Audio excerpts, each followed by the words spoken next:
Good morning.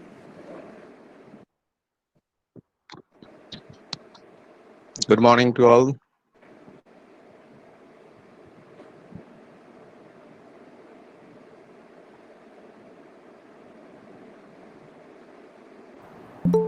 Hello, Abhishek. Good morning. Hi, how are you? How are you? I'm Fine. Achinto. Okay. Oh, yeah. Okay, I Yeah. cannot see you. That's okay. See you? Yeah, it's everything is fine. Fine. Yeah. Okay. Hi, Shanta. Good morning. Mr. Good morning. I have said Morning. good morning. How are you doing? Yeah.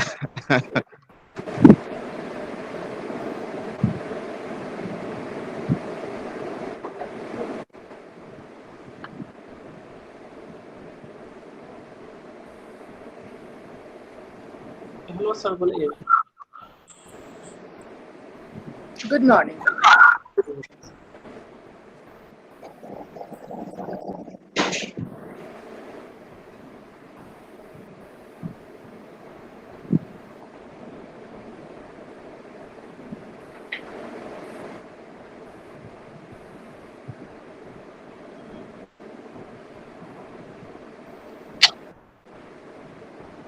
Good morning.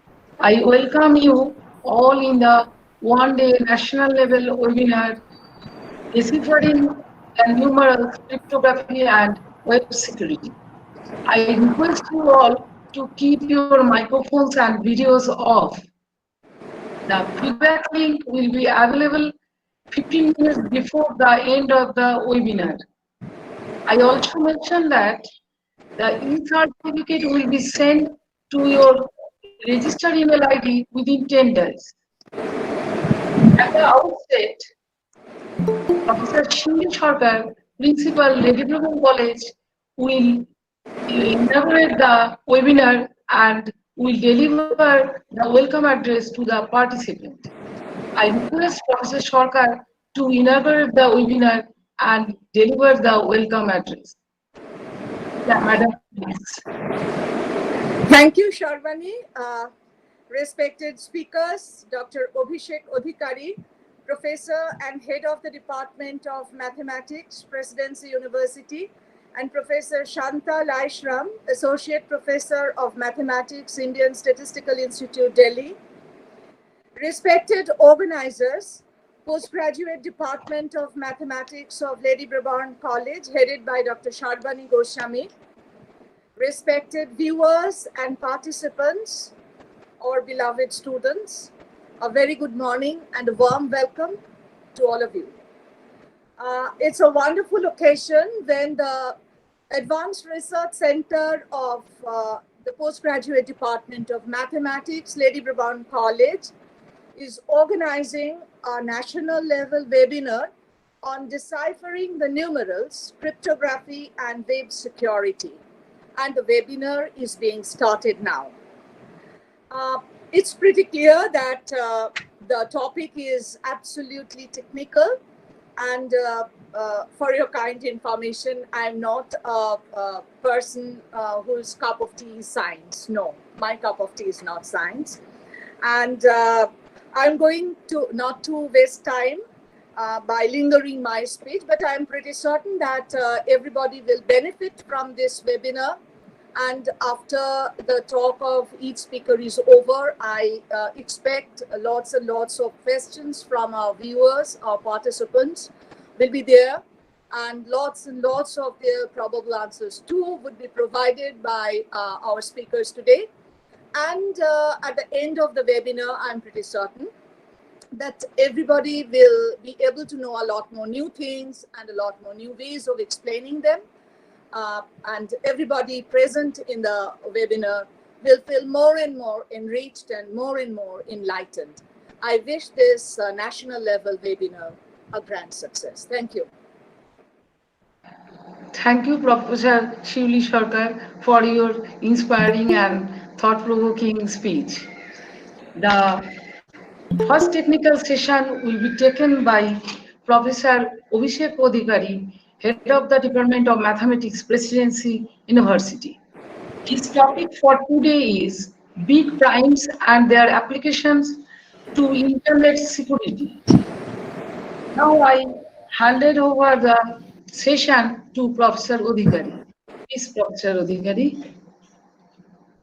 Thank you very much. Let me first present my screen so that,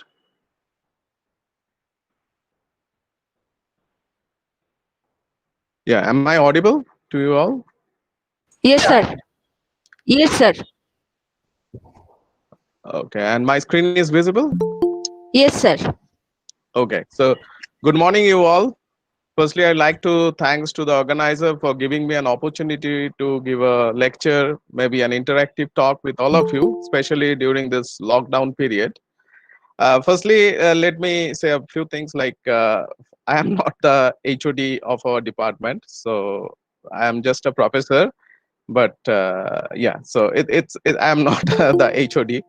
But anyway, the title of my talk is Weak Primes and their applications to internet security. Firstly, I would say that this would be a mixture of technical as well as non-technical talk.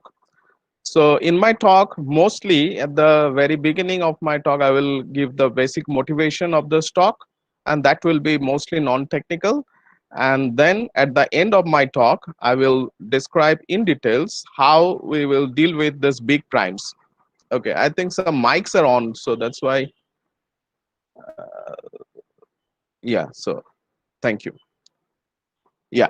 So this title actually, as you from the title, it quite clear, pretty clear that in my talk I will basically deal with prime numbers. That means we mostly talk about number theory, very important and prominent part of mathematics. So from our very childhood, we are very much eager or very much interested to deal with numbers. From our childhood, we learn 1, 2, 3, 4, etc. And from our very childhood, we try to count like how many chocolates that we do have or how many toys that I'm giving to others, etc. Among these numbers, prime numbers are mostly plays an important role, and when we little bit grow up, we have lots of doubts and queries about prime numbers. It's quite pretty simple, and it was not like for us, but from the very ancient age, prime numbers are very important. So if you look at it, is the history of prime numbers, the ancient Greeks. So it's around, I'm talking about more than maybe 250 years back, 2050, 500 years back, maybe 50th BC. During that time, the Greek mathematician, they had a quite good idea about prime numbers. So there was a school in Greece. It's a Pythagoras school. It was in around 500 BC to 300 BC. So you can think about it's more than 2,500 years back. They were actually quite interested about prime numbers. They deal with prime numbers mostly for mythological reasons. So we all know about the name Euclid. So he was around 300 BC, so more than 2,300 years back. So he actually gave for the first time the existence of infinitely many primes. In his book, he actually wrote the term, the concept that there exist infinitely many primes.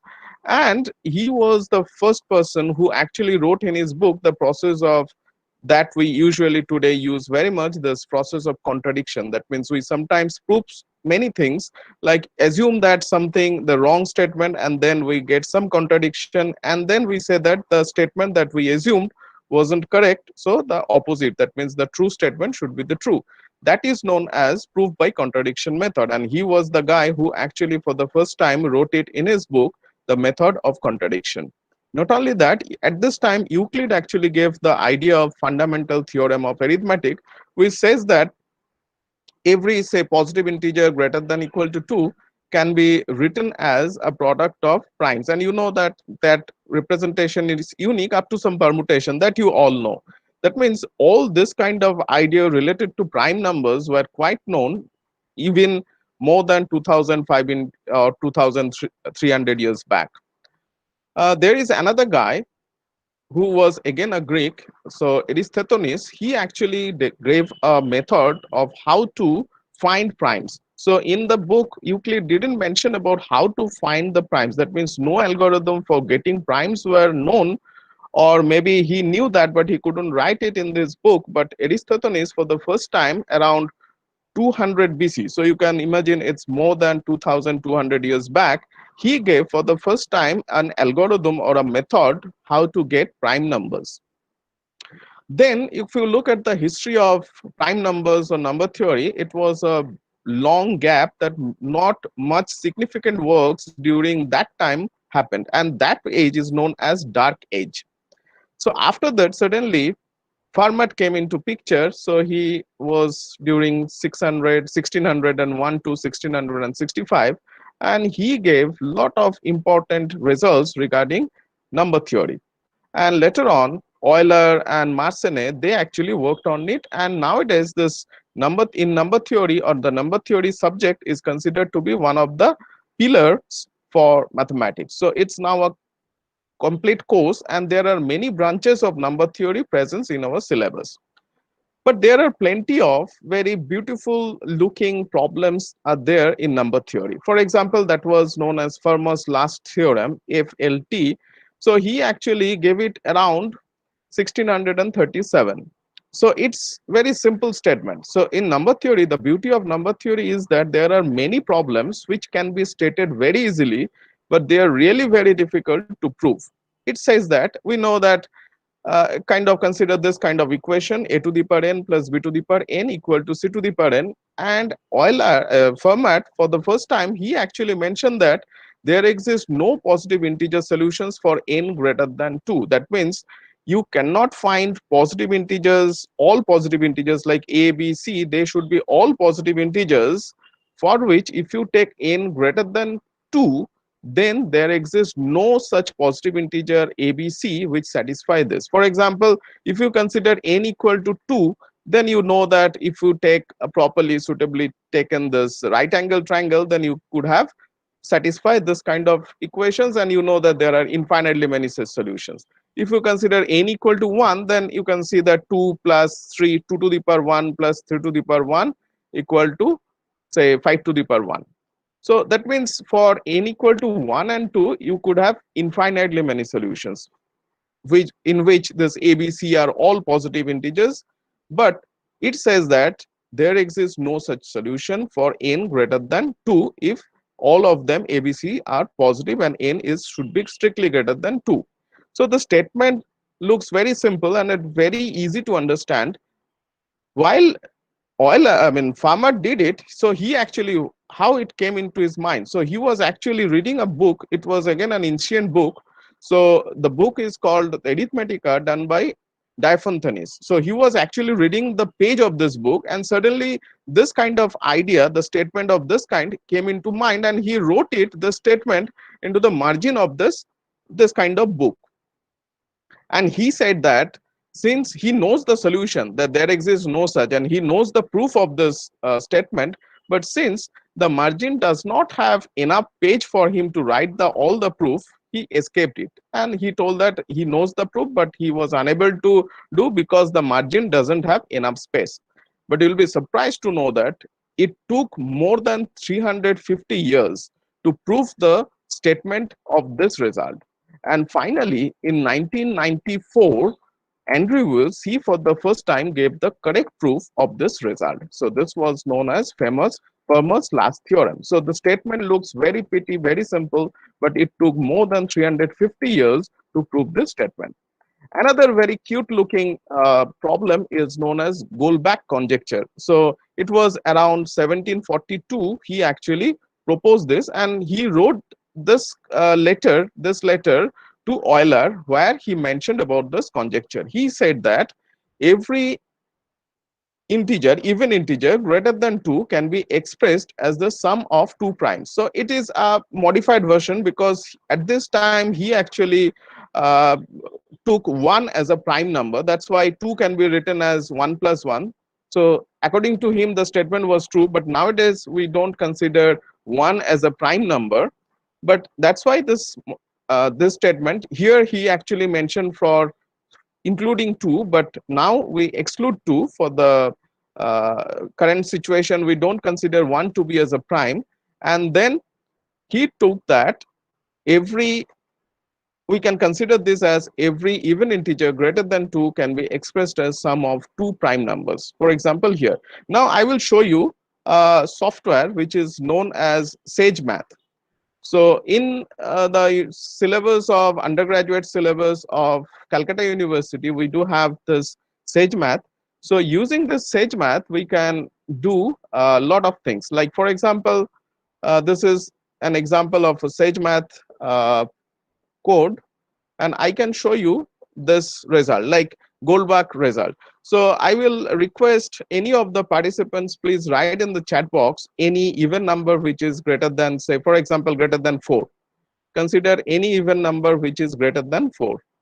Could you please write in the chat box any even number greater than 4, and we get it 24, 6, etc. So let us try with this.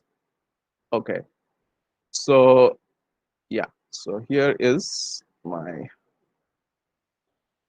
this is Goldbach conjecture. If I write this, so this is for 100, so somebody wrote 24. Let's see. So you can see that 24 can be written in terms of this 5 plus 19. So there may not be a unique way to write express 24, but there are three methods through which you can write as a sum of two primes. So if you want anything else, some bigger number, if you want to put, somebody could put some bigger number, but that would be difficult, that whether that is really prime or not. You can put 1024. Somebody put 1024, and I can write it 1024 here.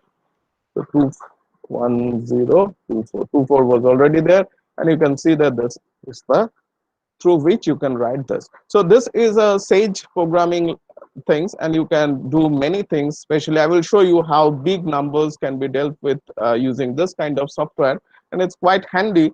It's not only good for analysis or not only good for algebra, but it's also good for higher studies, higher research itself. So I will just give a kind of glimpse of that. So usually when we go for analysis class, sometimes we do sine 1 by x curve. So we all know that sine 1 by x curve, it goes, I mean, it's very oscillator, it oscillates very quickly when it reaches towards origin. So this is sine 1 by x curve. So you can see that this portion, it goes very quickly, but if you go, it's sine 1, not 1 by x exactly, it's sine a by x, where I am ranging a in a certain range. So you can see that this kind of animation could be very easily done using this Sage Math, and all kind of things that can be done. Not only this, so for integration also you can show like this. So they are all derivatives. You can do coloring of all this. This is kind of converging sequence. So this is kind of summation. You can do this. So while we sometimes we do sequence, whether some sequence is converging or not, that we can do. Lots of linear algebra, graph theory things can also be done. Like you can find very easily the eigenvalue, eigenvectors of your choice, GCD, and many things can be done. So we'll go for it sometimes. Okay. Next, we'll again have a look at, so this, the point is, it is a conjecture. That means Goldbach was unable to prove this. So he just gave a kind of doubt that can you prove this? And he showed that every even integer greater than 2 can be expressed as sum of two prime integers. And you'll be surprised to know that till now, this conjecture is still open and nobody could even prove this. Using computer, whatever range that you can find, people are tried with that, and for every range, whatever that can be reached using computer programming, they have seen that the result is true, but nobody yet could able to prove the correctness of this proof. That means theoretically, nobody till able to prove the result. That means still it's an open problem. So the students who are in a very bright mode, those who can solve this problem may try that. This is a very simple understanding problem, but the statement is very simple, but proving that is really not yet anybody has done. Another is this twin prime conjecture. It says that, so we know that 2, 3, 5, 7, they are all prime numbers, among which if you consider 2 and 3, they are the only pair of primes which comes consecutively. But you cannot have two consecutive primes except for this 2, 3 pair, because both of them should be odd. So if you consider this, then you can see that 3 and 5, they are primes, but the distance between this is 1. So you can 5 minus 3 is 2. If you consider 13 and 11, you can see that 13 minus 11 is 2. If you consider this, again if you the difference is 2. So all these primes whose difference is 2, if you consider pairwise, these primes are called twin primes. So we all know that there exist infinitely many primes. That Euclid itself gave a proof of that. But if I say you that there exist infinitely many twin primes, then if you can write a computer programming like this, I can write a computer program like this. I can show you that you can give me some interval, say, yeah. So here you can give me some interval. I request the users to give me some interval where at least some twin primes are there. Don't give me some negative because it's a very simple programming. So can you give some of the intervals? I request the users to give some of the intervals. So can you please put some interval in your chat box? Okay, so it's 1000 to 2000. Okay, fine. So I can already 100 is there, so I can put 2000. And if I run this program, then you can see that there are plenty of such twin primes. So they are all the twin primes present within this interval, and all of them are prime. And if you make a difference between these two, you will always get 2. So there exist infinitely many twin primes.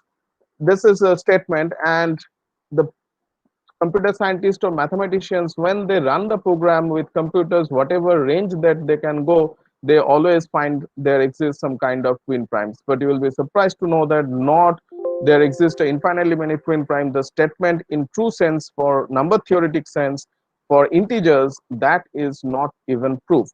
So it's again a very simple looking statement, but I'm saying it's within the integer range, the normal, you can say z plus dot ring, the statement is not yet finished. But there is a kind of anti-intuition. That's why the number theory is quite crazy. So it says that there exist infinitely many twin primes, but again this result, it says that whatever integer that you may give, so it may be whatever large n that you may give, I can always find an interval in which there will be n executive integers and there will exist not a single prime in that interval. Again, I am repeating the statement. It says that whatever n that you are giving to me, for example, suppose somebody gives me n equal to 100, then I can always construct an interval in which there will be 100 consecutive numbers, but none of this 100 consecutive numbers will be prime. That means within that interval, you cannot have any prime. So that proof is quite easy. So you can consider a sequence like this, and then you can find that there exist exactly n consecutive numbers where none of them will be prime. For example, if you consider this, you can see that 2 will be common from here, because within this you have 2 and plus 2, so you can take 2 common, so it will be divisible by 2, this will be divisible by 3, and this will be divisible by n plus 1. So they are all consecutive numbers, but none of them are prime because they are divisible by, if I take the ith term, then that will be divisible by I.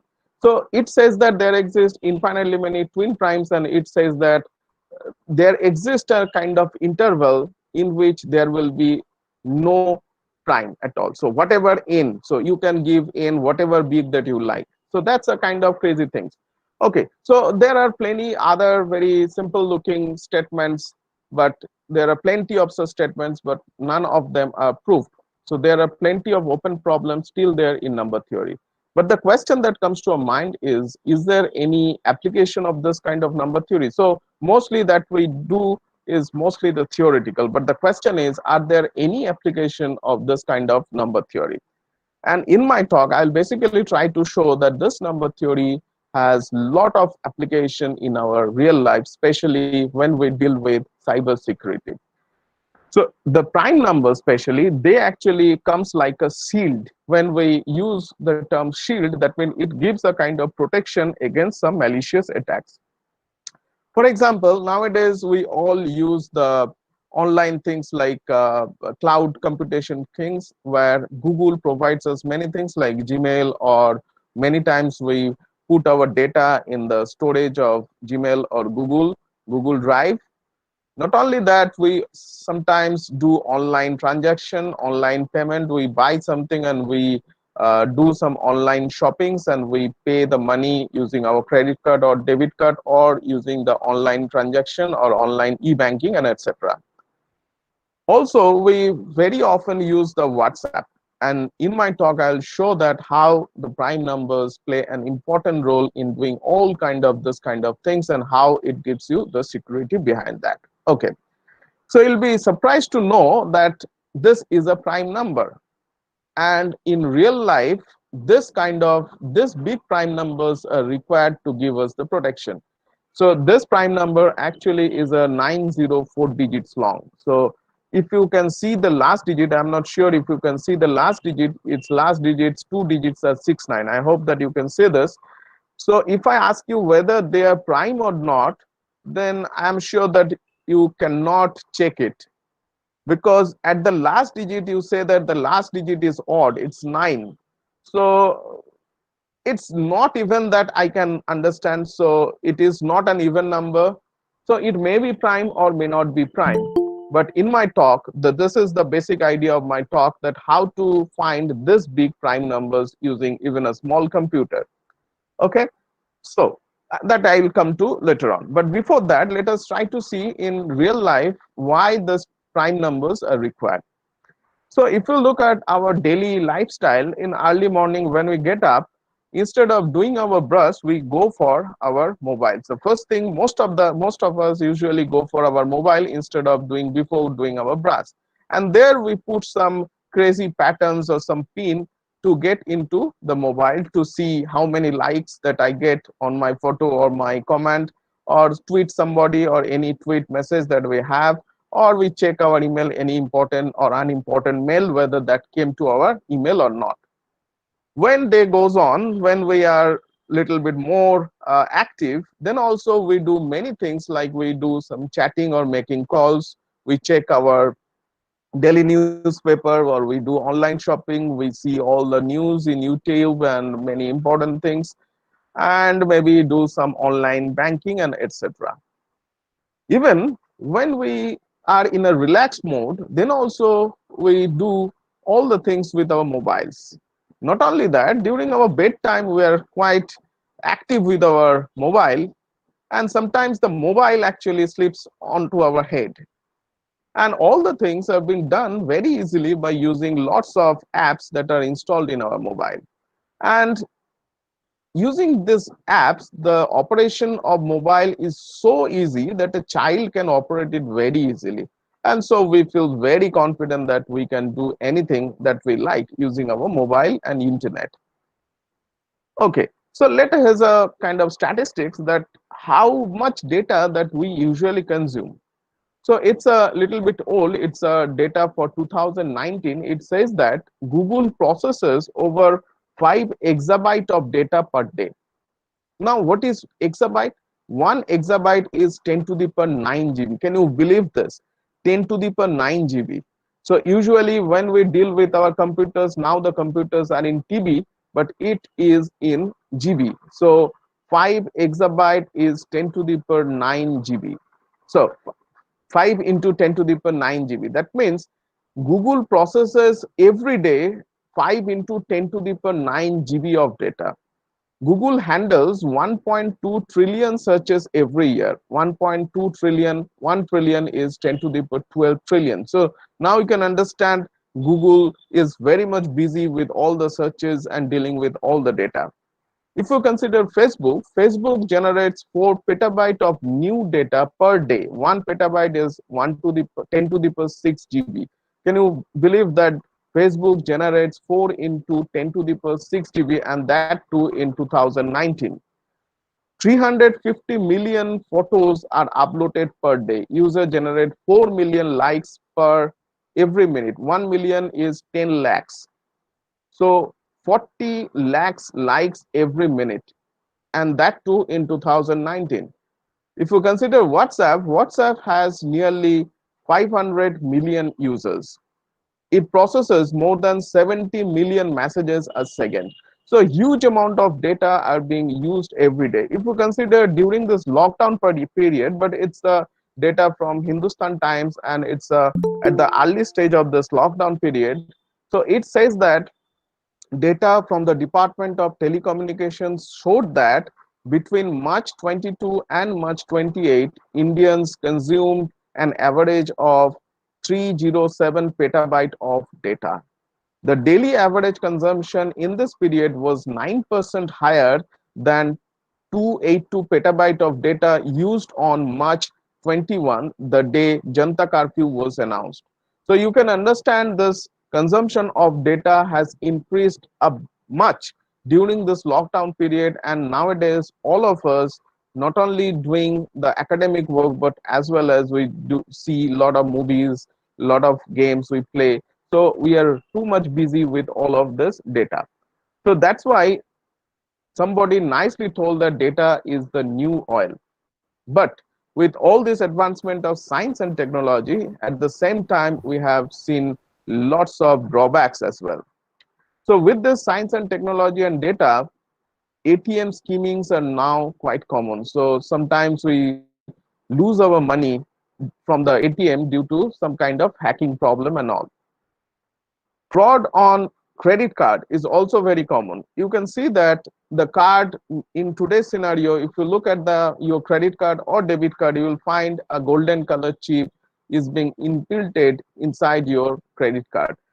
All the cards which didn't have this kind of chips inside inbuilt within that, all the credit cards are now withdrawn by the companies. Now the question is why they have introduced this kind of chips inside your card. One question would be for decoration purpose. It looks, after red, it looks golden color. The contrast is too good and it looks nice. But surely that was not the reason for why the people or the card companies, they have introduced this kind of chip. You can see that if you go just opposite side of the card, you can see that there is only one magnetic tape. And people found that using only magnetic tape, many of the users, many of the customers, they lost their money due to security issue. To increase the security, the card companies now, they have introduced this kind of chip so that the data cannot be transferred very easily from here to some malicious machine. So to increase the protection of the customer, the companies has introduced this kind of extra chip. This is known as phishing attack. Sometimes in our email, we get this kind of emails or information. It says that this message is coming from ICICI Bank, and they says that, okay, we are going to upgrade our system to increase the security. So please click here to go into your bank, to go into the bank another side, and there you put your own details. If you click here, it goes to here, and it says that put your all the information like user ID, password, transaction password, etc. If you look carefully, this part is really the original bank account or bank website, www.icicibank.com. If you click here, it goes here. While doing some online transaction, we should be very careful about this address bar. If you look at, it's HTTP and it's ICICIbank.C0M and it's not COM. So that's surely not from the bank. So this link was correct, but it's very easy to redirect from here to here. It's very easy to redirect from that place to this place. And you can see that this is not really the bank website, and this is C0M. Not only that, it's HTTP and not HTTPS. It's always recommended that when you are doing some online transaction, you should look at the address bar, and if you find that it is not HTTPS, it's recommended not to use any kind of things for transaction, online transaction purpose. So HTTPS means it's little bit secure, but it's always there that even if it's HTTPS, you cannot get 100% guarantee that you are secure. So it's recommended that if it is HTTP and not HTTPS, then you should not do any kind of online transaction. So this is a kind of attack. This is known as phishing attack, and you'll be surprised to know that thousands of users, they put all the details here and they are actually bankrupted, and they all the money from their account were gone. Nowadays this name hacking is also very common. So we always sometimes play online gaming, and you'll be surprised to know that there are many online gamings are there which are actually malwares. That means hacker can get into your mobile using this kind of online gamings. So you may know that. So this is a report by the Indian Express. It says that uh, NSO Group, there is one called NSO Group, which is an Israeli-based company, not the same NSO as US NSO. So it's an Israeli-based company. They actually produced a malware called Pegasus.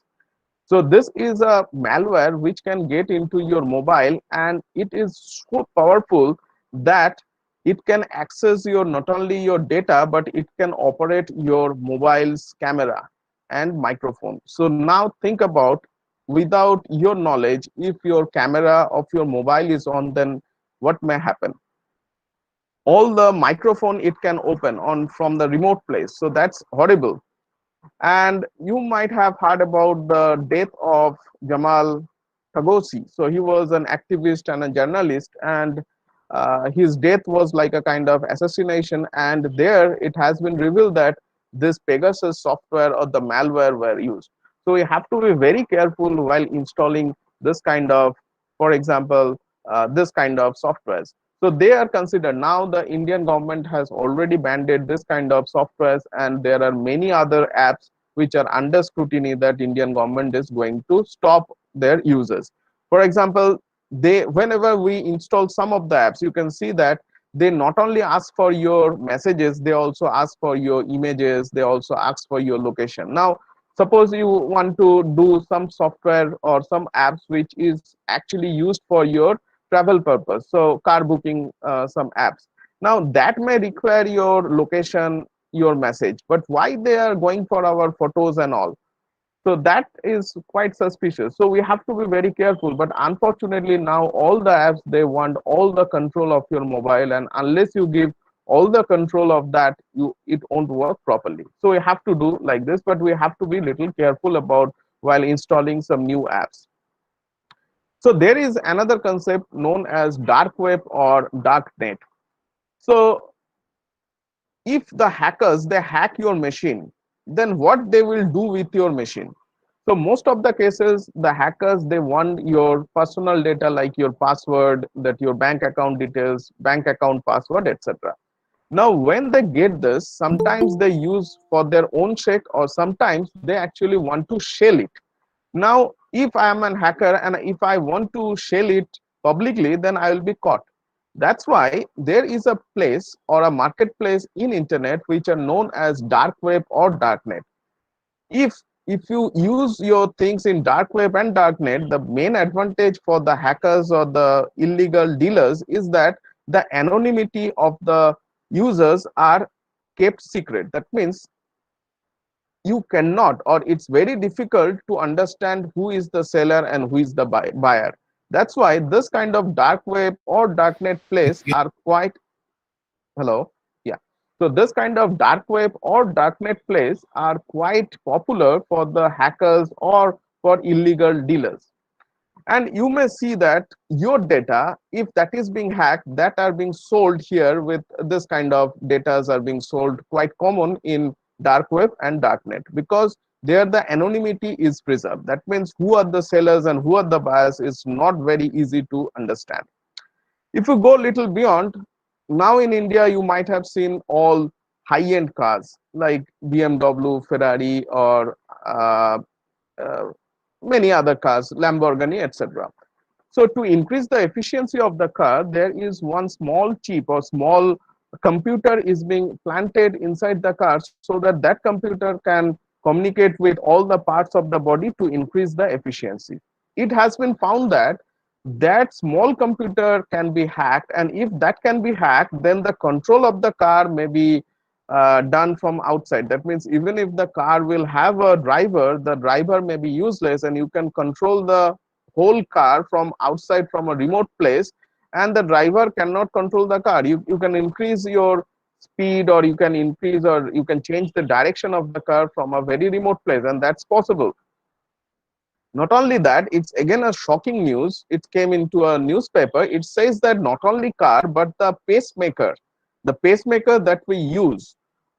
So pacemaker is a kind of external body or an external device when we have some heart problem. So when the pumping capacity of your heart is not working properly, then we implant some of the outside device that actually controls your heart. It says that not only car, the hackers can hack your pacemaker. That means actually the high-end pacemaker, they have a small computer inside the pacemaker, and it actually senses the pulse of your heart, and that pulse sensation can also be hacked. And if that is hacked, then you can understand that what may happen. So in India also we have seen that kind of smart houses and smart homes, and that can also be hacked from outside. So in a bigger sense, we could have cyber terrorism. And in just few years back, in 2017, only for 4 days, the biggest cyber attack happened in the world. It is known as WannaCry ransomware attack. In this attack, you might have seen that, suppose my machine is being hacked with or is being infected with this ransomware WannaCry virus, and if I just boot my machine, if I on my machine, in the screen, this screen will come, and it says that don't worry, all the data of your machines are intact. Just pay me using Bitcoin only $300, then I will give you the key so that you will get back all the data. If somebody will send me this message, and if my machine is being hacked or affected by this WannaCry attack, then I will tell them that don't worry, I have enough backup of this machine. I will just format it and I will get back my all the data. So I will just ignore it. But think about the multinational companies. If their main servers are being hacked or attacked by this ransomware attack, then they cannot even tell in public that their main server is being hacked, because if they announce it that their main server is being hacked, then their share price will go down very quickly. So with that fear, they cannot announce it with publicly. And not only that, they cannot, or they may not have lots of backup of their data, because that's the main server. That's why within the 3 days, within the 4 days around, in the whole world, many big companies, they have given thousands of dollars to get back the key, so that they get back their original key. And you'll be surprised to know that throughout the world, like the corona maps, the red portion shows the places where this WannaCry attack, ransomware attack actually took place. And if you look at that, you can see that all over the world, actually, the WannaCry attack actually happened. And within the 4 days, thousands of millions of thousands of dollars were spent to get back their original data. So the question is, under this situation, what to do? A simple way could be we can stop using internet. But if we stop using internet, then suddenly, if I ask the question to the younger generation, will you really able to stop using internet? The answer will be certainly no. They cannot stop using internet. So what we require a very secure digital world, and here the term cryptography comes into play. So here you can see that it's with less fear. In the world of digital world, nobody can give you the guarantee that you are 100% secure. So at most that we can say that with less fear. So it's not commutative. You cannot say that with fearless way you can use internet. It says that with less fear you can use internet, because in the world of digital world, nobody is 100% secure. Okay. So what is cryptography then? The term cryptography actually came from two Greek words. Cryptos means hidden and graphia means writing. So the cryptography is nothing but the art of writing secret message.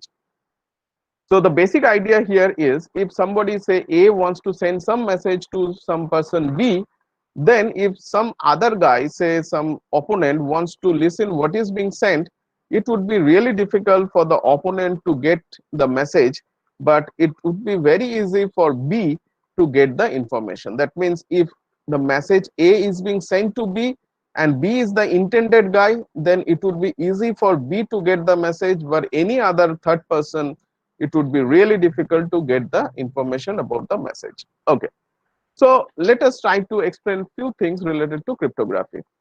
Suppose this boy wants to send the message to this girl, but the problem is a third person is always trying to listen what is being sent.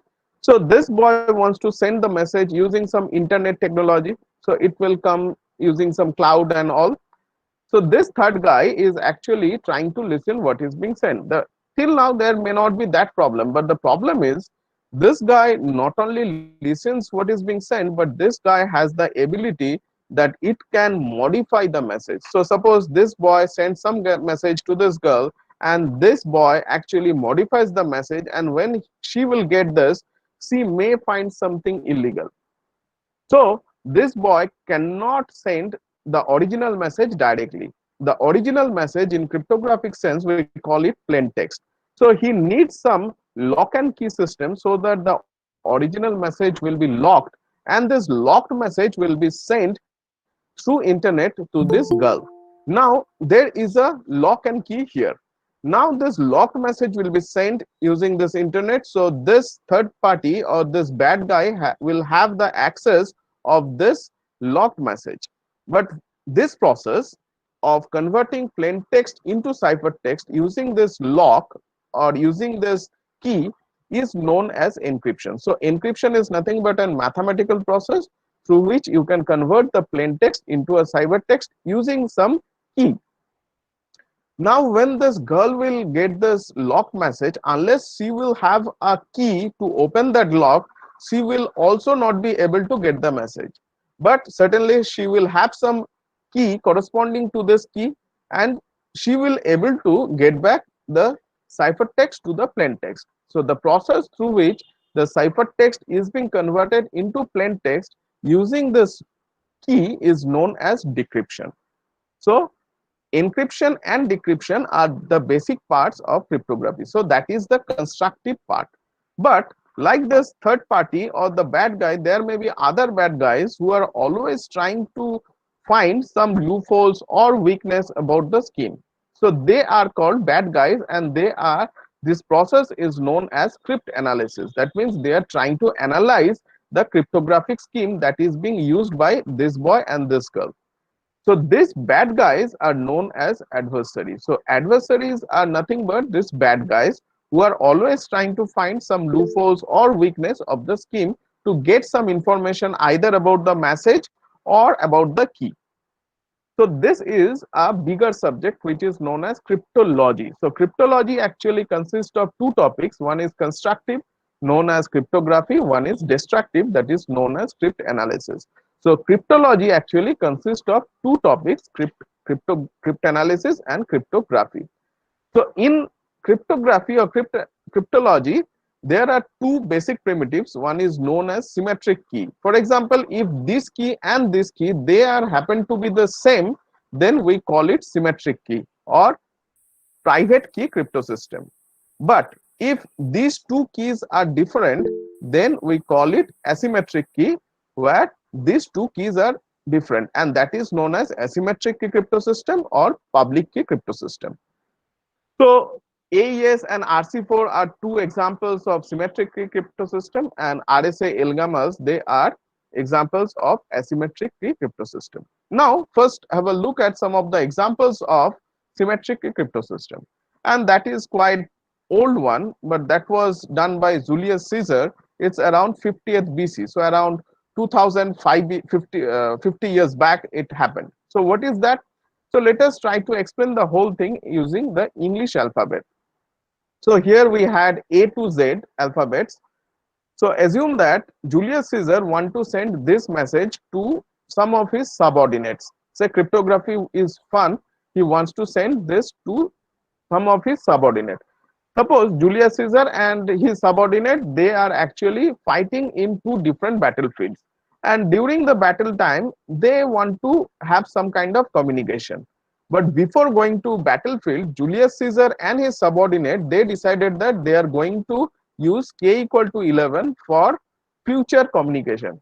So just think about k equal to 11. That means this one is actually determined before going to the battlefield in private. So that means Julius Caesar and his subordinate, they decided beforehand, even before going to battlefield, that for new future communication they are going to use k equal to 11.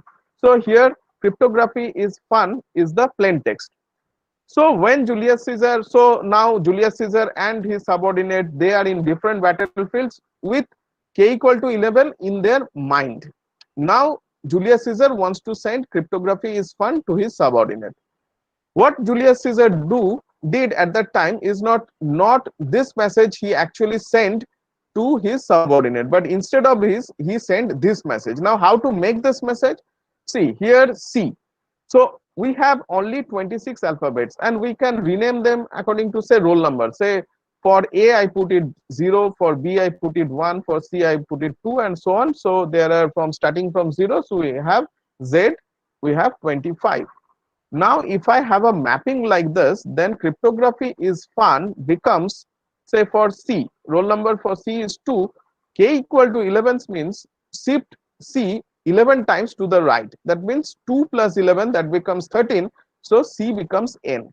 Now what's happened for R? So R, the roll number for R is 17. Now if you put 11 plus, that means 28, but it will come here. But nothing is here. So what to do? Do it cyclically. That means shift it cyclically. And then if I have 28 and if I divide it by 26 and take the remainder, that becomes 2, and that is nothing but C. So R becomes C. So here, if you consider it, to have the cyclic shift, it's sufficient to divide it by the 26 and take the remainder.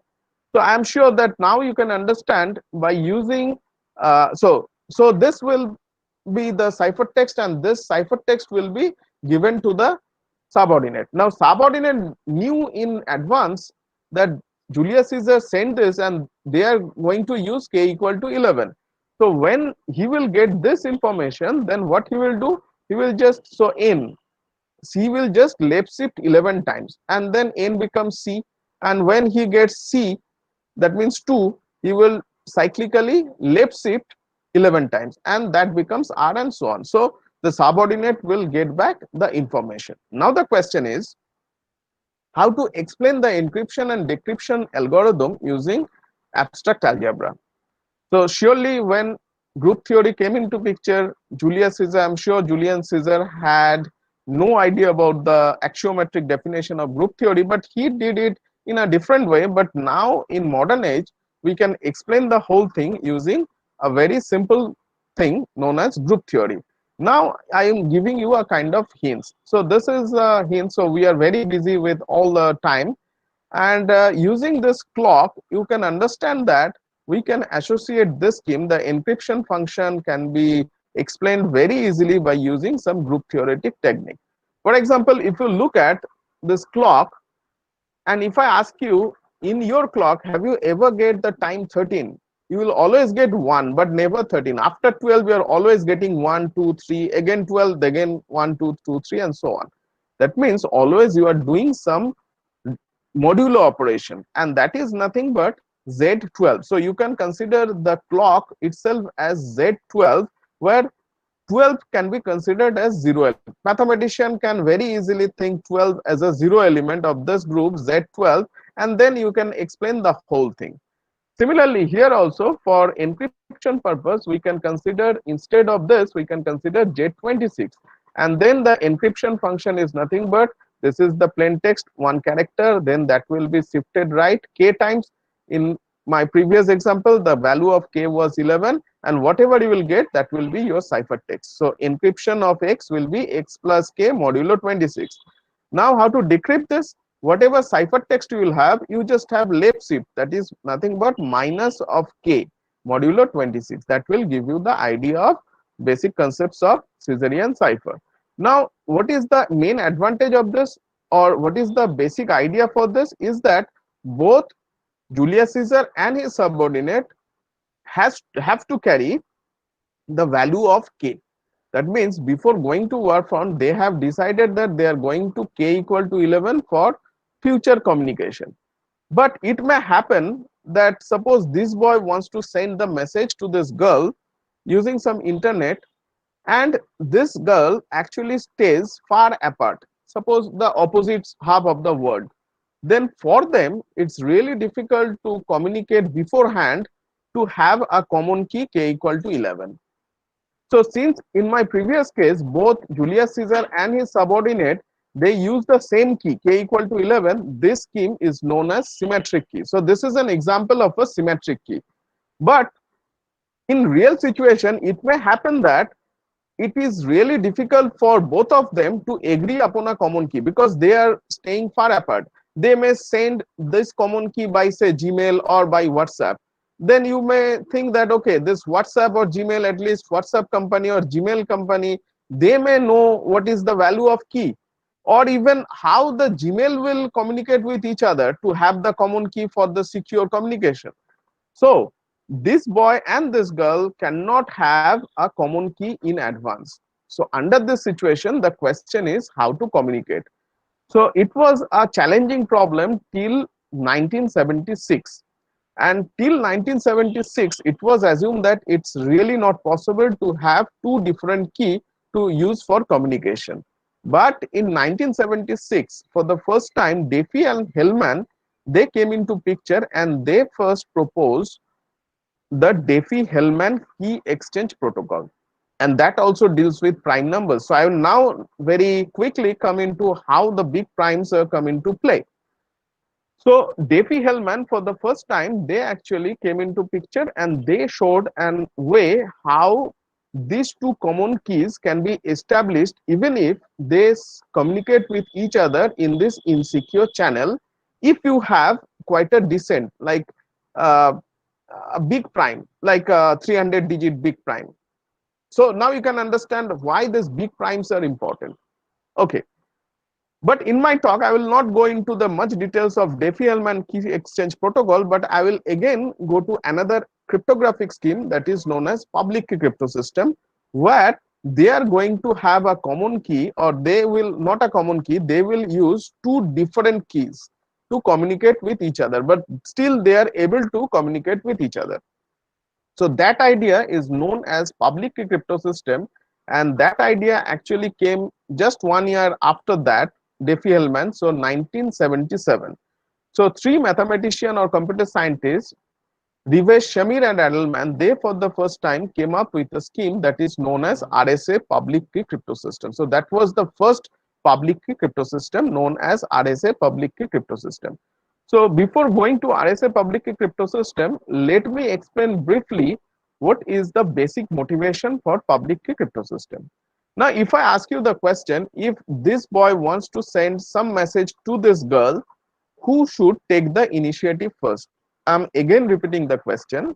If this boy wants to send some message to this girl, who should take the initiative first? Whether the boy should take the initiative first or the girl should take the initiative first.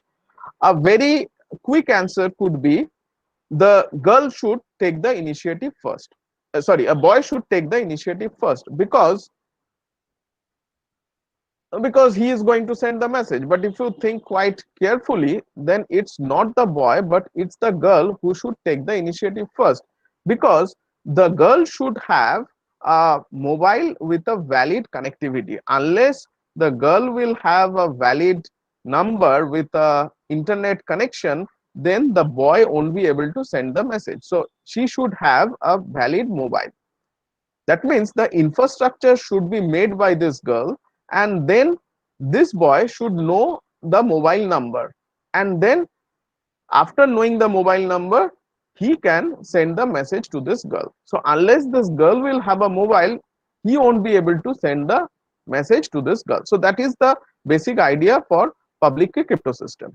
Now let me explain what is that RSA public key crypto system. So again, when this boy wants to send some message to this girl, then it's the girl's responsibility to take the initiative first.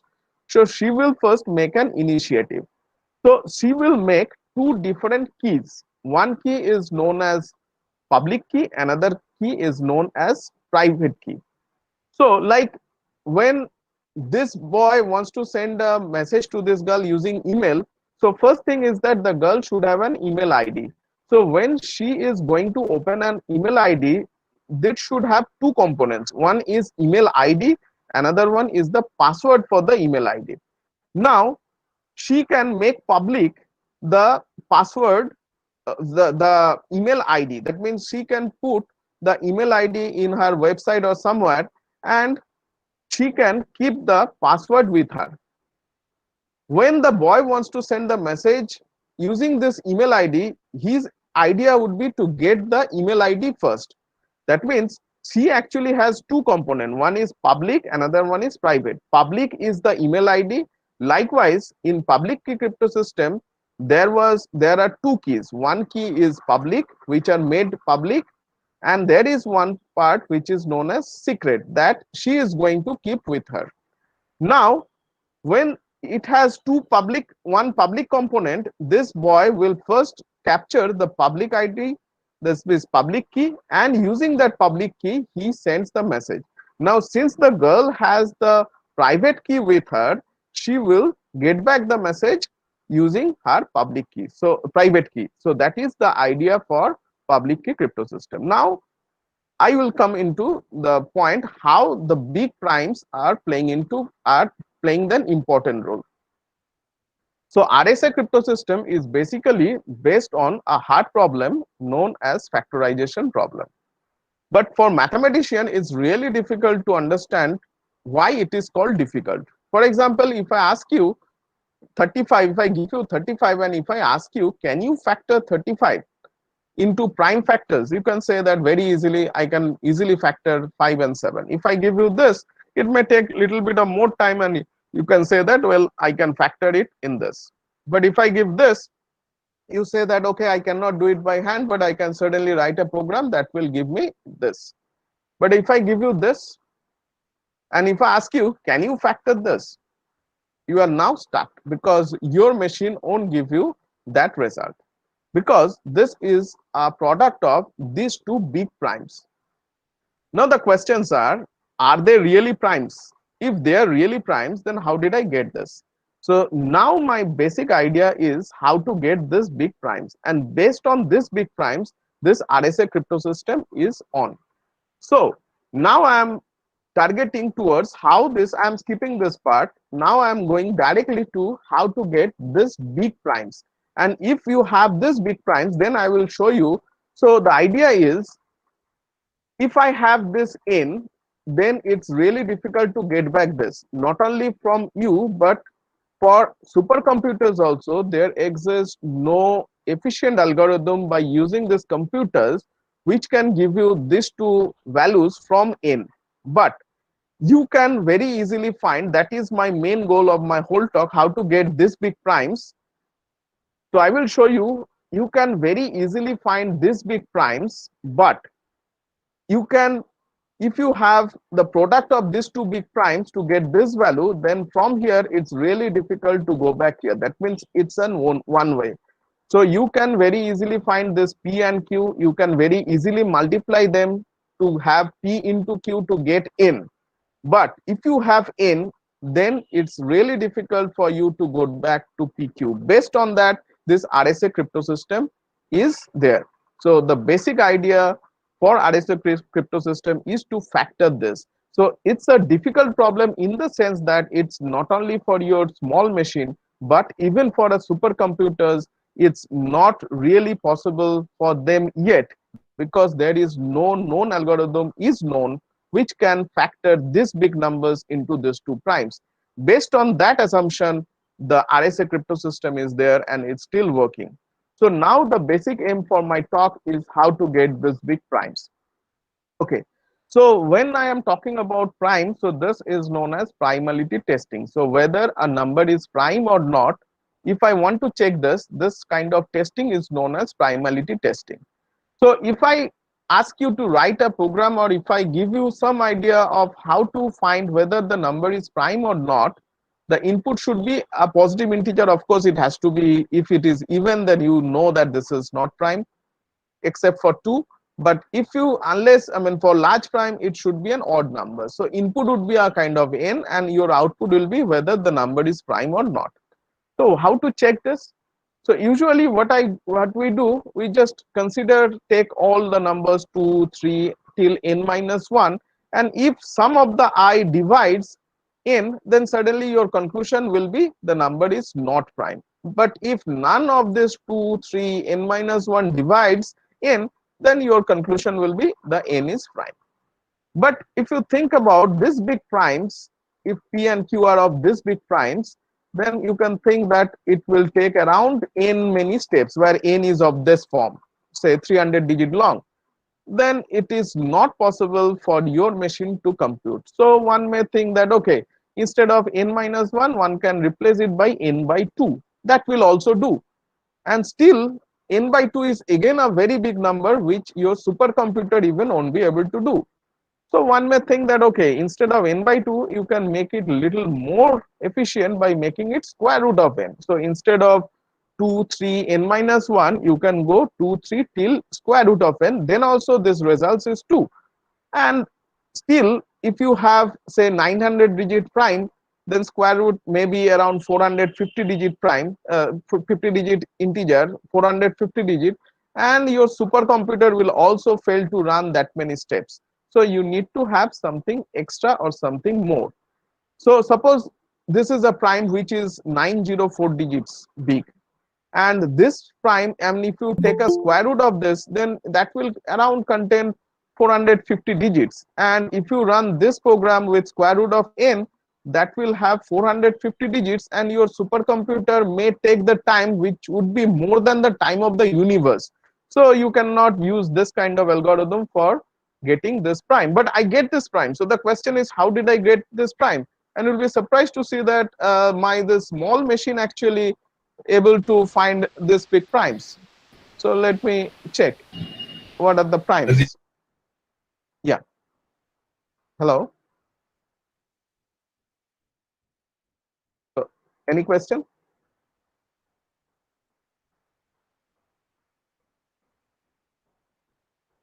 Okay. So this is my program which actually show you how to get this big prime. So this is the prime that I got it by running this program. So this small machine, my small machine, actually able to find this big prime. So the question is, how did I find this prime? Okay. So to understand this, what is the thing that is required is nothing but the quadratic reciprocity. So it's a very simple thing. For example, if I ask you the question, suppose I give you, say, 9, and if I ask you, can you make a square root of this? You will suddenly answer me, it's plus minus 3. If I give you, say, 16, and if I ask you, can you do this? You can say suddenly this is plus minus 4. But if I give you 7, and if I do this, can you give me a square root of this? Suddenly you will give me, this is plus minus root 7, but suddenly this does not belong to z. You cannot have within the integer range. So there are some integers where you can make a square root whose square root is within the integer. For example, here they are all integers, but there are some real numbers or some integers whose square roots are not within z.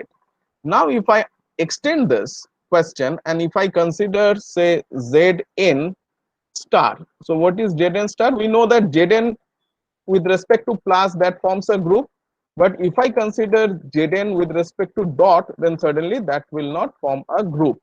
Then the question is, how do I find this? Okay. So I considered Zn star. So what is Zn star? Somebody use it, group of units Un, which is nothing but all such element belongs to Zn such that GCD of A and N equal to 1. So now, for example, if we consider Z, say, 6 star, then what are the elements? The elements are class 1 and class 5, because 1 and 5 are the only two classes which have GCD 1 with 6. And you can check very easily that with respect to this dot, that means this with respect to dot, that forms a group. Okay, so the point is, with this group, if I extend the same question of square root, if I consider take an element, say class A from Zn star means un, and if I ask you whether square root of class A exists or not within Zn star, what will be your answer? So that is known as quadratic reciprocity. Okay, for example, let us consider with Z11 star. Okay, in Z11 star you can have class 1 is a square root, because you can have class 1 square equal to 1. So square root of class 1 is nothing but class 1. So I am writing this notation as a abusing this notation, but it's for the time being to understand the idea. Square root of 1, class 1 is class 1.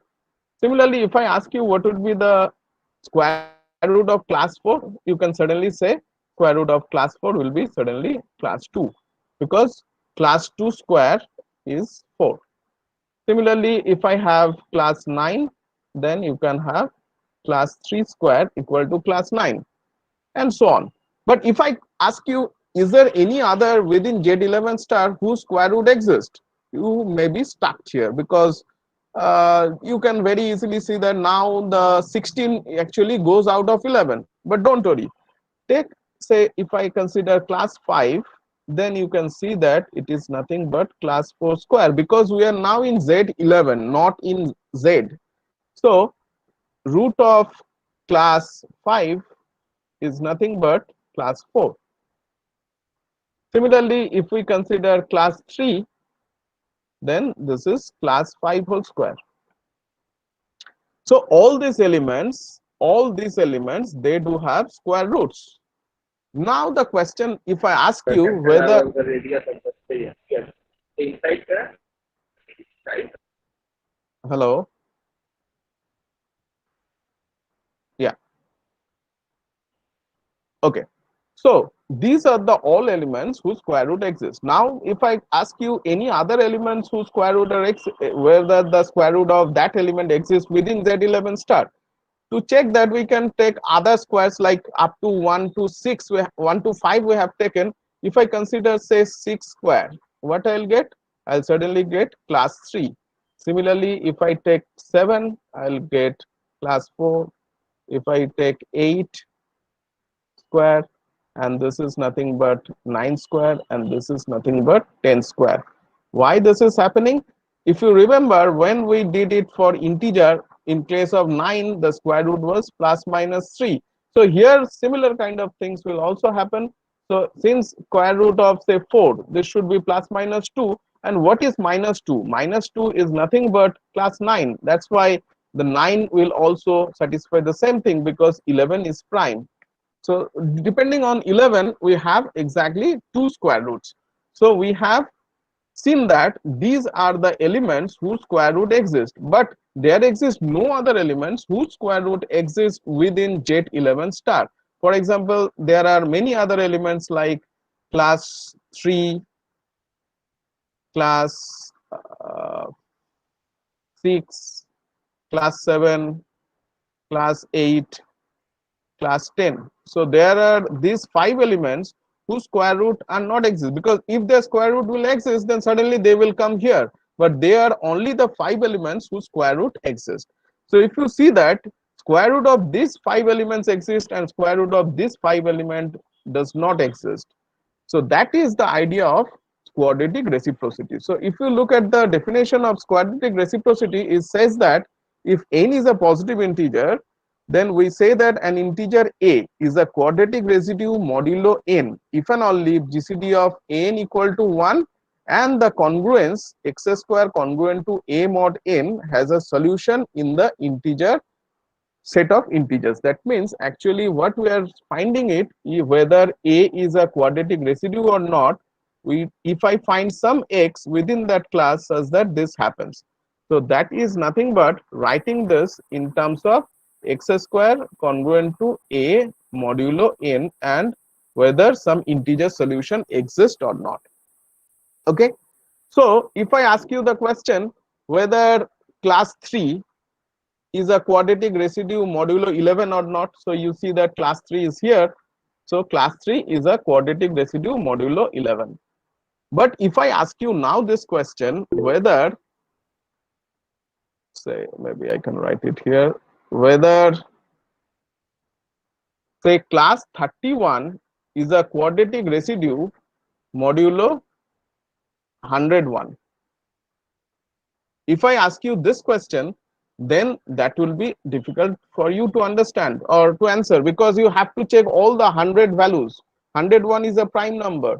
So is there any method to get this quick answer? And the quick answer we can get it by using the term called Legendre's symbol. So first have a look at what is Legendre's symbol. So Legendre's symbol is nothing but denoted by AP, where P is a odd prime and A is a number which is GCD 1. So somebody may drop this portion AP and they also include 0 here if GCD of AP equal to 1. But in my definition, I have just taken 0, 1 or minus 1. Okay. So if 1, this value is 1 if A is a quadratic residue modulo P, and the value is minus 1 if A is not a quadratic residue modulo P. For example, in my last example, 1, 3, 4, 5, 9 were the quadratic residues.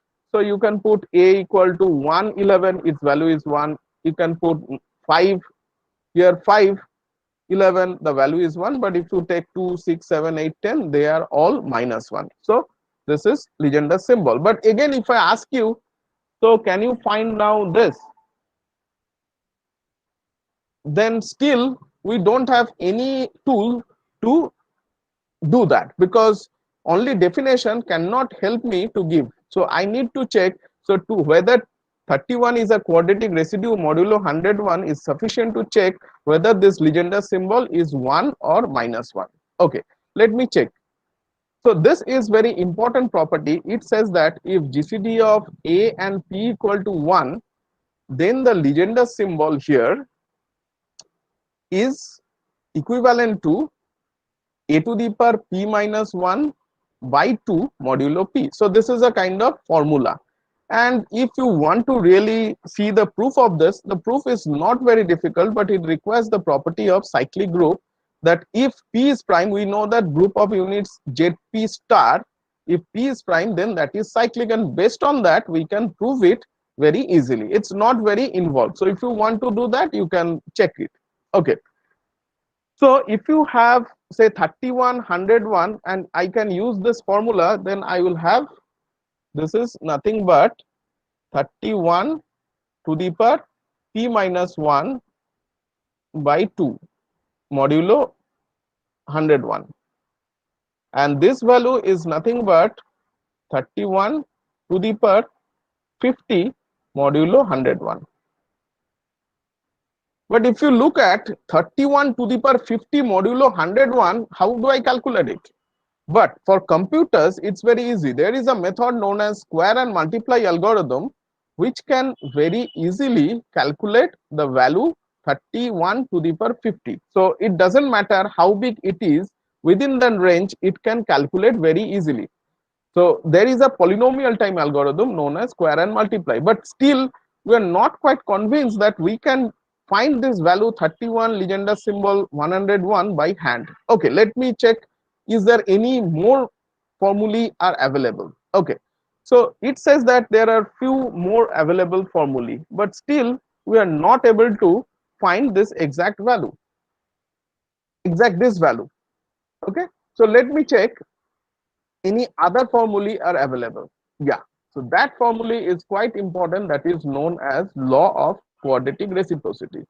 It says that if P and Q are two distinct odd primes, then these values, so you can see, you can just swap or interchange PQ, and this value is QP, and then you have the same value PQ and QP if P and Q or P is congruent to 1 mod 4 or Q is congruent to 1 mod 4, and they are just opposite signs if they are both, P and Q are both 3 mod 4. Now if you go back to here, now can we do something better? Okay, Let's see. So it says that 31 is a odd prime, 101 is also a odd prime. It says that it can have 101 by 31. See, I just interchange P and Q. Now, if at least one of them are 1 mod 4, see, at least one of them are 1 mod 4, then they will be of the same sign. So 101 is 1 mod 4. So at least one of them is 1 mod 4. So the sign will be the same. Now I can have some more formulae that I have already seen. Let us check. So it says that if A is congruent to B mod P, that means AP equal to BP. What does it mean? Since 101 is congruent to C 98 mod 31. So if I divide 101 by 31, the remainder will be 8. So it says that this is nothing but 831 by this formula. A is congruent to B, so you can replace A by P by B by P. So here A was this and B was 8, so you can replace it by this. Now you can break like this. So it says that ABP equal to AP into BP, so you can now factor it. So you can put like this. Why I am putting like this, you can able to understand. 2 by 31. It could be 231, 231, 231 three times, but I put it in a square form because I know that if this is square form, then the value is 1. So I put it 1. So this value is 1. That means I have only 231. And when I have 231, then it's easy for me because there is a formula if the A value is 2. If the A value is 2, then I can very easily calculate this one. So this value says that this is nothing but minus 1 to the power P square. P square is 31 square minus 1 divided by 8. Now you can check minus 1. This is 30 into 32 divided by A square minus B square formula divided by 8. And you can check easily. You can this 4. So this is even number, that means the value will be 1. Now you can check. Initially I started with this one. If I go directly with this formula, though the computer can do this, but by hand I cannot do this. But there are other formulae through which I can now calculate this value easily. So that's why the law of quadratic reciprocity is very important, which took into play. And so we use this kind of formulae to get the properties of primality testing. Now, since here both P and Q are prime, so we are talking about an n which we want to test whether that is prime. We cannot use P to be a prime. So we need some general n, and that is done by Jacobi symbol, where the n value previously in Legendre symbol the n was prime, but here the n is not prime, but maybe a prime or maybe a composite. So anyway, it prime can be written in this form. Any prime, any number n which is greater than 2 can be written in this form. Greater than equal to 2 can be written in this form. So the Jacobi symbol for this could be written by using Legendre symbol. See, A and P1. P1 is a prime. So this is a Legendre symbol. This is a Legendre symbol, and all of them are Legendre symbol. So Jacobi symbol can be defined in terms of Legendre symbol. And by fortunately, the Legendre symbol and the Jacobi symbol, most of the cases they follow the similar results as well as the law of quadratic reciprocity. As a result, all the numbers can be very easily break into. So I can have very easily find the quadratic reciprocity or the Jacobi symbol. The law of quadratic reciprocity is also, see, mn, and I have just replaced it nm, and that is related with the same as my previous result, which was for Legendre symbol. So based on that, we now going to describe the primality testing by using Monte Carlo based algorithm. So previously, if you go back to this algorithm, so here this algorithm is a called deterministic algorithm, in the sense that when it gives you the output is either true or false. Okay, so sorry, when it gives you the output is always correct. either it says you the number is prime, certainly the number is prime, and when it gives you the number is composite, the number is really composite. But as I mentioned, that algorithm or even that algorithm is not quite efficient for a single machine to, or even for a supercomputer to run this machine. But we should have some better algorithm, and the better algorithm comes into picture, which is known as Monte Carlo algorithm, which are probabilistic algorithm. In what sense probabilistic? Whenever it gives you the answer may be correct or wrong. Now you say that what are you talking about? If a algorithm gives you correct answer as well as wrong answer, then how can I judge?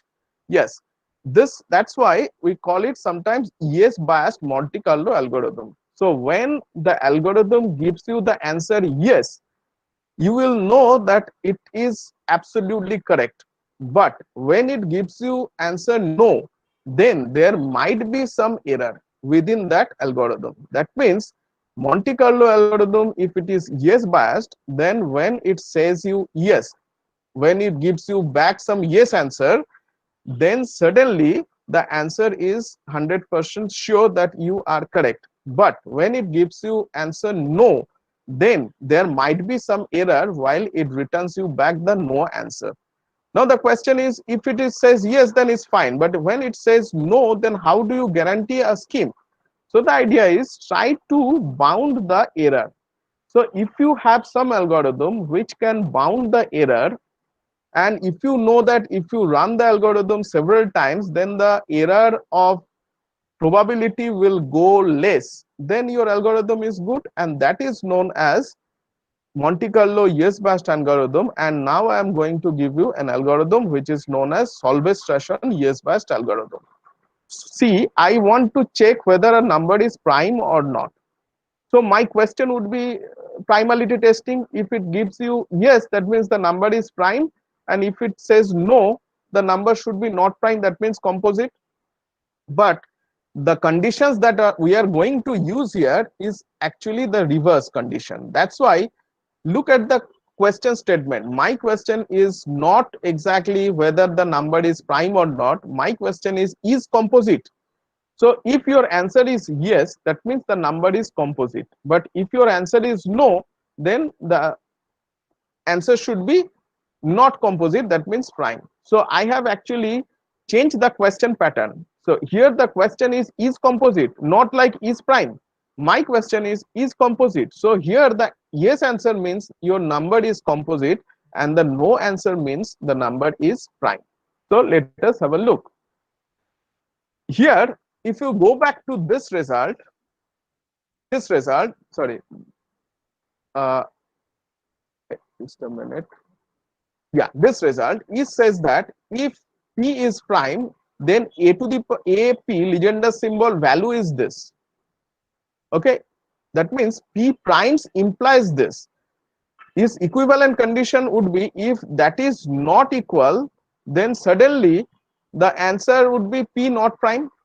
But unfortunately, there exists some n and some a for which even if this is true, then also the n is composite. That means the converse of this result is not true. Again, I am repeating, if p is prime, that will imply this equality holds. Its logical equivalent would be if that does not hold, imply p is not prime. That means p is composite. That is always true.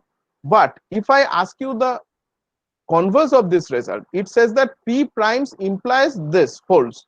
If I ask you the question, if this holds, whether p prime, it can be shown that there are some composite integer and some a for which this condition holds, still p is not prime. That means the converse is not true. Based on this result, we have the Solve-Strasson Monte Carlo algorithm. It says that, so the idea is, so input would be some odd number. Certainly if it is even, then you cannot check it for primality testing. So we choose from even number, odd number. Now first we choose a random integer from 2 to n minus 1. If GCD a and n is not equal to 1, see, if something with GCD 1 is not equal to 1, you have chosen some n, a. So your n is given and their GCD is not 1, that means n must be composite. That's why they have some non-trivial common factor. That's why you can directly say that yes, the number is composite integer. See, when it says yes, this has to be correct. So when they are not equal GCD, that means GCD not equal to 1, that means n has to be composite number. That's why it gives yes, so it is correct. Now calculate the Jacobi symbol an. Just now I have mentioned how efficiently you can calculate by law of quadratic reciprocity the Jacobi symbol. Also calculate this thing, a to the power n minus 1 by 2 modulo n. Now if they are equal, see, if they are not equal, suddenly n is not prime, because just now we have seen if p is prime, then they must be equal. So here if n is prime, then they must be equal. That means if they are not equal, then n cannot be prime. That means n is composite. I put it in a reverse way. So if they are equal, I put it, the number is a prime integer. But if they are not equal, then I am sure that the number is composite. Yes, the number is composite. So if they are not equal, then suddenly the number is composite. But if they are equal, I told you already, there are some n. For example, if you take n equal to 105 and n equal to 105, which is a product of 3, 5 and 7, and if you consider a to be 8, then this equality holds. So if this equality holds, then you cannot guarantee that n is composite number. N is a prime number, but I am forcefully putting it, n is a prime number. That means for, if you choose a to be 8 and n to be 105, then if you run this program with this, it will give you a wrong answer. But when it says you the yes, it is always correct. Now the question is, if it is giving me a wrong answer, then how to do with this kind of program? But the point is, you are choosing it randomly. So there are like 8, there are maybe say in terms of 105, there may be 8 many numbers. If you took that, that will give you a wrong answer. But if you continue this program with separately at each step, if you consider this to be a random number taken from 2 to n minus 1, then there will be some probability that all these numbers for which you give the prime is prime will not come. And then if you have at least one of them, you will get a composite number, and then you are going to basically return. That means stop the program. So if for some of these A's, if you don't get this, then you will always get the correct answer. But by chance, if you get those kinds of A for which if you get the wrong answer, then it will end up with a wrong answer. But if you continue this whole process, repeat this whole process, say some count number of times, for example 100 number of times, then the probability that it will give you the wrong answer will be some bounded by something. It can be shown that if you run this program one times, the probability of error is at most half. And if you run this program say 100 times, then the probability of error will be half to the power 100. That means almost 0. So by using that, we get all the programs. And for example, I have this in my hand. We can test this. So for example, this is a solve-extraction algorithm, and if you run this with say n equal to 105, this is, it gives you not prime. So you can take some big numbers, for example, say n equal to this. So this is a 2 to the power, this is the next prime of 2 to the power, this is the next prime of 2 to the power 300. And if you do this, then n is this, and if you put that in here, if you put that in here, the number is, this number is prime. See, within a fraction of second, it gives you this number is prime. So now you can understand how efficient it is. So using that prime number, if you are interested in that field, it's really difficult to explain it whole thing very smoothly in online version. But if you are interested, you can see the chapter 10 of this book, our book. There we have explained it with examples. So that is all about my talk. And So for my talk, all the acknowledgement is given to Google and other agencies for providing me the financial support. And if you have any questions or doubt, please don't hesitate to ask me here or send me email here. Thank you. Thank you, Professor Odhikari. Now, participants may ask their questions or any queries to Professor Odhikari.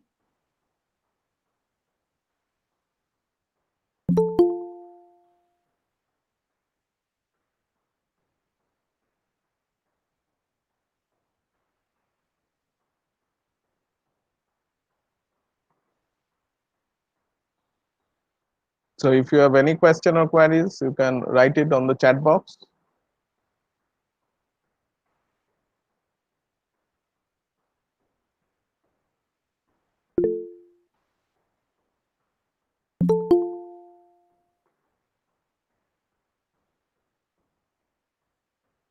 Okay. So can Sarvanidhi, can you please, somebody has some question, can you please? Okay, my email ID, somebody asked for my email ID. This is my email ID. So if you have any queries or doubts, please send me here.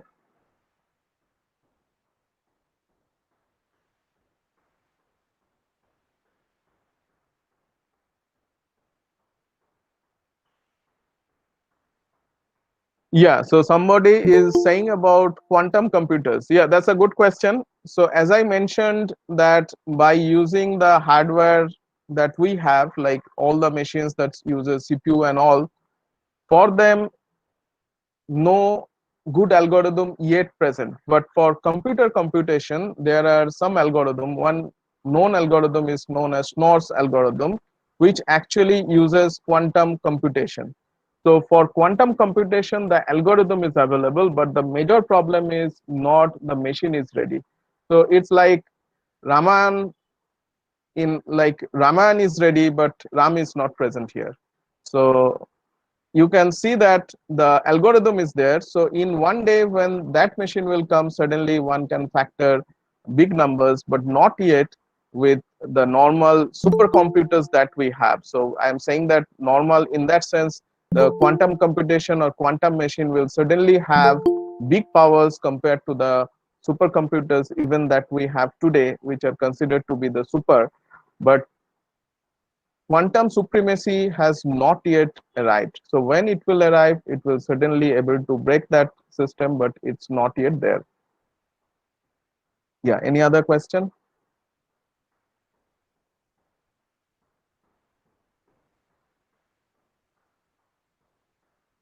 Sarvanidhi, I think you are in a muted position, so I cannot hear you. Another question here is what is scope of research in cryptography in India or abroad? Okay, so in quantum, in crypto is now it's very much important topic, and with respect to research in India, we do have lots of institutes where we have lot of research is going on. For example, in Kolkata, if you look at Indian Statistical Institute is one of the biggest groups there in India, which is RC Bose Center, where they actually do lot of research on cryptography.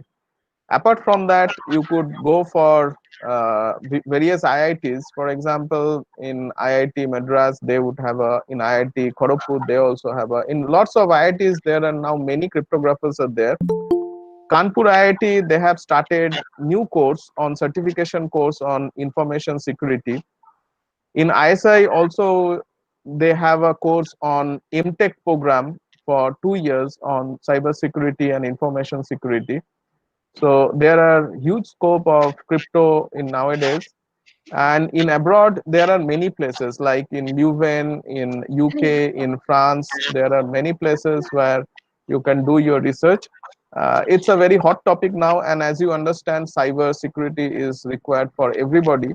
So within, it's predicted by, I mean, thousands of software engineers or information security engineers will be required in coming future. So those who are from maths background, for them it would be easy to get in. Yeah, any other question? Another question here, you mentioned an example, the quantity 300. Everyone give this example. Is there any physical significance of the quantity 300? No, where? Uh, Ishita Das. in 300, what example I gave? Okay, so it may be like it's not 300. Whatever number you want to give within a certain limit, it can do. So I don't know where I put 300. So here maybe 300, you can make it like 1000. It will take some more time. So if you make it say 800, it will also do. It doesn't matter. I just put 300 and maybe I'm not sure whether you get it from where, but it will give you the answer. See, with 800, it takes a little bit more time than 300 suddenly, and you can check with this also. It will also give you the answer very quickly. See, this is a prime number, the same number that you get. So it can be done. It's no special significance on 300. It's just a consequence that it came alike. Okay. Can you explain a bit the question?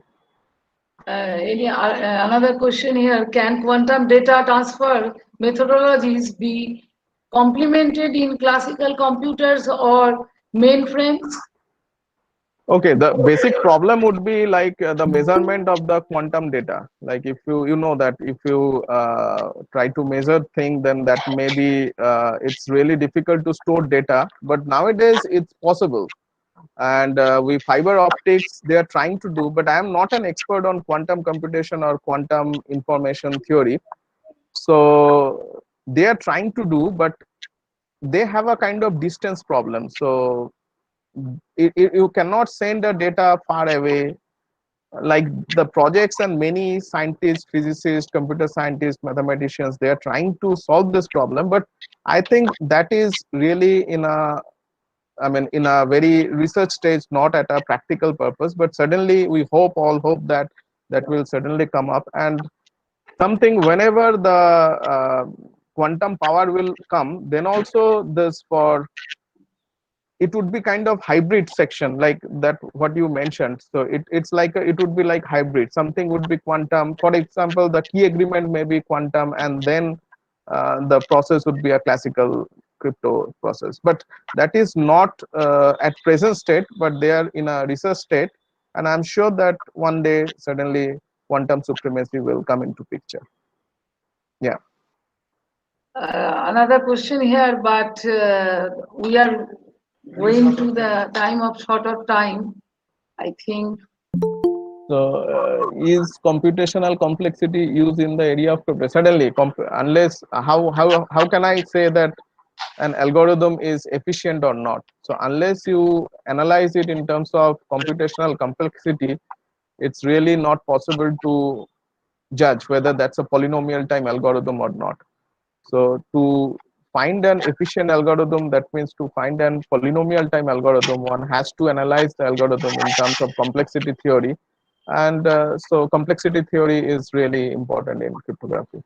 Yeah. So, if no further queries, I conclude the first technical session. It is our great pleasure to have Professor Odhikari with us. In this regard, I must mention that he is the founder secretary of Institute of Mathematics, Bioinformatics, Information Technology, and Computer Science, which have branches in Japan and Sweden also. And he is the treasurer of Cryptography Research Center of Cryptography in India. Thank you, Professor Odhikari, for your interesting and wonderful lecture and presentation. I also thank you for taking time out of his busy schedule. Thank you, Professor Odhikari. Thank you very much.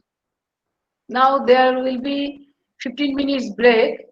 We shall meet again at 15 past 1 p.m. Okay, thank you.